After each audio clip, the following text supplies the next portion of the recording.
Kia ora e te whānau, ko Monique Mahi Pihima tōku ingoa.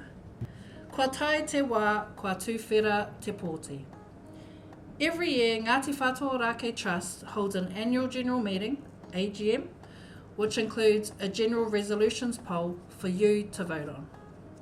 Every second year, Ngāti Whātua Ōrākei Trust holds an elected representative election. This year, the elected representatives election is held for 4 positions on the Trust. 6 candidates are standing in the election. You may have received whānau in your mail, your voting packs, which look something like this.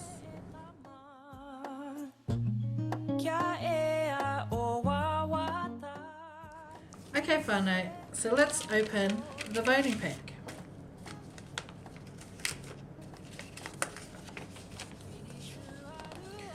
There's a few papers in here, but the first paper you will see is the pārongo, the information sheet. And the information sheet has got all of the information that you need to vote. So we have the blue voting paper, which is for the 2023 elected representatives election. And then we have the yellow voting paper, which is the 2023 AGM resolutions. We also have our candidate profiles whānau.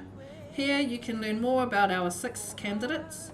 There are 3 on this side and 3 on this side. Here you can make an informed decision and vote.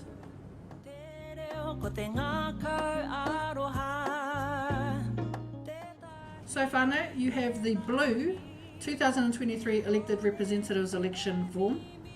Here you can vote by ticking your selected representatives just down the side here and send this in the mail.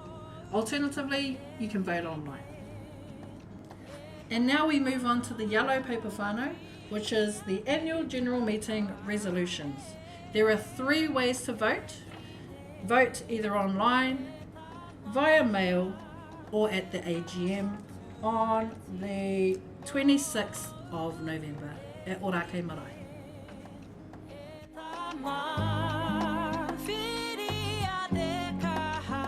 If you choose to vote online whānau, your login details are on the blue and yellow voting forms. If you are voting by a post whānau, there is a prepaid envelope in your voting pack.